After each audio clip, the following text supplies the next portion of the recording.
Mr. Otis, that is all nonsense. Pinkerton stain remover and perfect cleaner will clean it up very quickly. You have stain removers, cleaners. So he said Pinkerton's, one company's name, Pinkerton stain remover and perfect cleaner will clean it up very quickly. Narrator, who is saying about the story. Before Mrs. Umney could interfere, Mr. Otis had fallen on his knees and was rubbing the floor with a small black stick. In few minutes, the blood stain had disappeared. With that black stick stain remover, he cleaned that place. Mr. Otis, because they bought the house. Mr. Otis, I knew Pinkertons would do it. Means Pinkerton stain remover. Do it. Like we put whitener on our mistakes. So stain removers, you can remove the mark. But as soon as he said these words, a terrible flash of lightning lit up the room. A fearful crash of thunder made them all jump to their feet, and Mrs. Umney fainted. Just as he said those words, oh, it's clean now, Pinkerton's done it. One thunder flash happened. Lightning thunder happened. And they all jumped up. Mrs. Umney fainted. Mr. Otis, Mrs. Umney, are you alright? Mrs. Umney trying to sit up as Mrs. Otis helps her to recover. I have seen things with my own eyes, sir. Things that would make your hair stand on end with fright.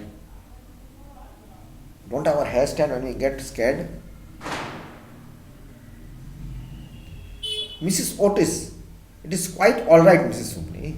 We assure you, we are not in the least bit afraid of ghosts. Don't worry. You can rest assured, we are not scared. Scene 3.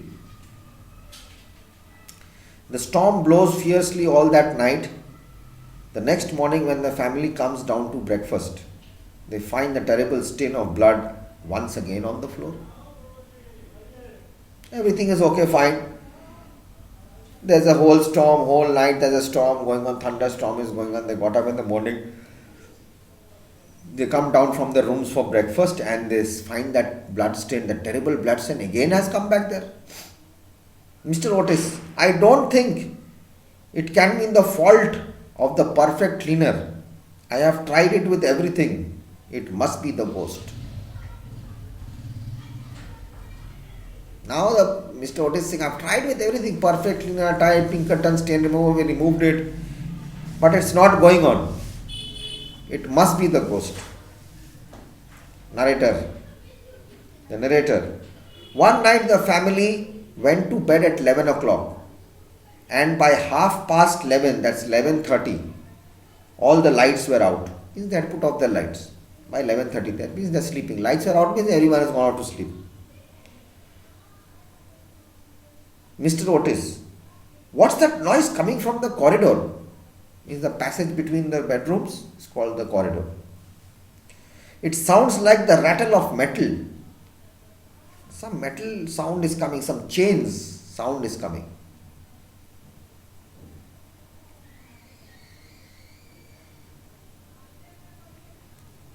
Narrator says, he gets up at once, strikes a match and looks at the time. Mr. Otis, it is 1 o'clock. I must check the corridor. 1 o'clock in the night. Who's making noises of chain? Narrator, Mr. opens the door. Right in front of him he sees, in the pale moonlight, a terrible old man. His eyes are red as burning fire. Long grey hair fall over his shoulders. His clothes are old-fashioned, dirty and ragged. Heavy chains hang from his wrist and ankles. As he opens the door, see the picture?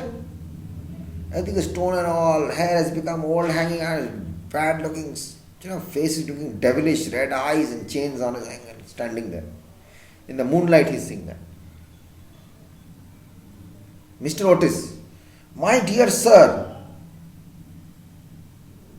I really must insist on your putting some oil on those chains.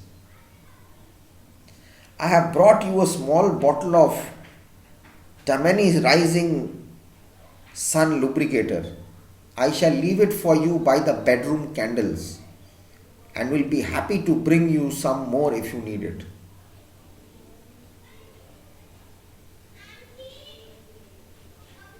He says, you're making so much of a noise, your chains have become old. I bought you some oil, lubricator, we put oil in locks, we put oil on window hinges, doors, so that does not make a noise. So I said, I brought you some oil, good Tammany Rising Sun lubricator. Put those on your chain locks, it will become soundless, it will disturb us less. And I will leave it for you here. If you need, next to the bedroom candles. Before there was no electricity, people used to light candles. I'll keep it for you here. You use it. If you need more, you let me know. And he closed the door and went into the room. Narrator, he lays the bottle down on a table and closing his door goes back to bed. He goes back to bed. The Canterville ghost angrily, never in all my 300 years of haunting has anyone been so rude to me. I remember that wicked Lord Canterville who was found choking in his dressing room with a card halfway down his throat. He had confessed just before he died that he had cheated Charles James Fox out of £50,000 at cards by using that very card, and swore that I had made him swallow it.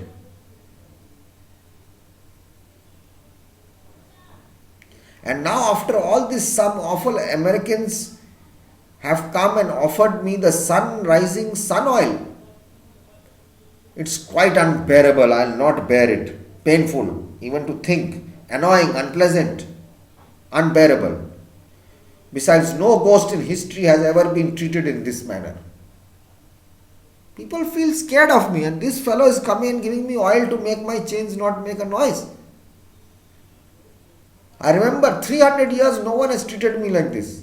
That wicked Lord Canterville who was found choking in his dressing room. He had got stuck, card has got stuck in his throat.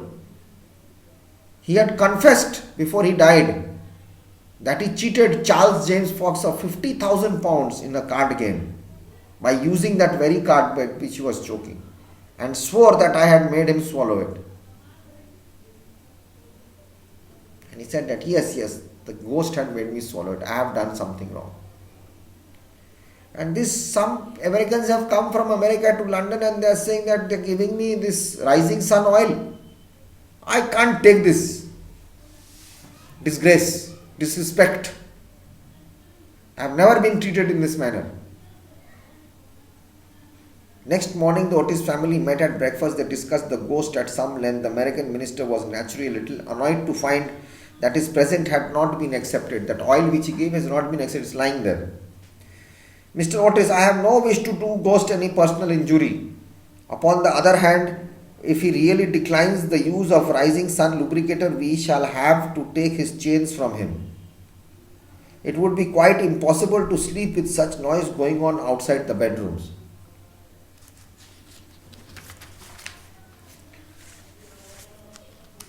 Mr. Otis is saying, okay, fine, if he doesn't take that, it's no problem. But if he keeps on making that noise, we have to remove those chains from him, because it's very impossible to sleep with so much of noise in the night.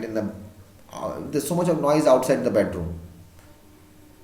Narrator, for the rest of the week, however, they were undisturbed. The only thing that excited any attention being the continual renewal of the bloodstain on the library floor. This certainly was very strange, as the door was always locked at night by Mr. Otis and the windows kept closely barred. They were closed, shut. And no one could come in or go out, so it was barred. The kaleidoscopic changes in the color of the blood stain naturally amused. The color was always changing like a kaleidoscope. The scope you see, the color changes inside. Different parts of colors which are always changing, a kaleidoscope type of thing. Changes in the color of the blood stain, naturally amused.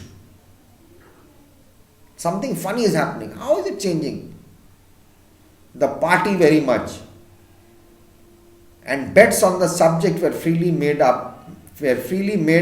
every evening. The second appearance of the ghost was on Sunday night.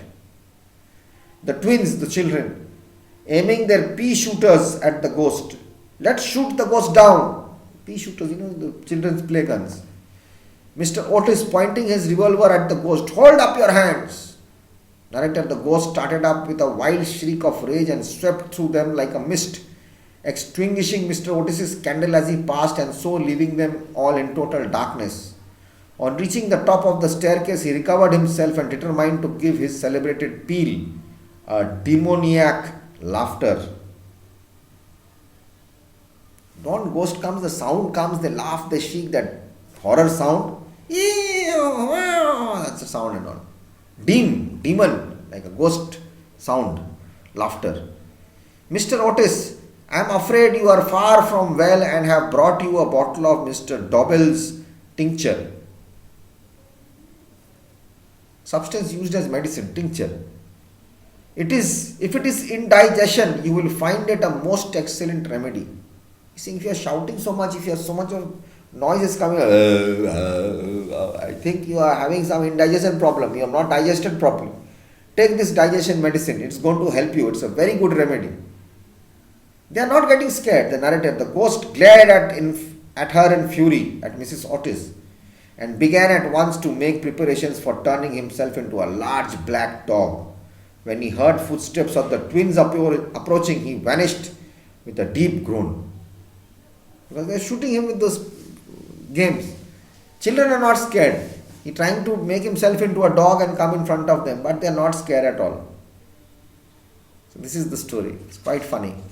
So read through this again, try to understand it yourself and do the question answers for homework.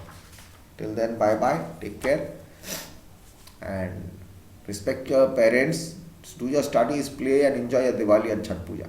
Bye bye.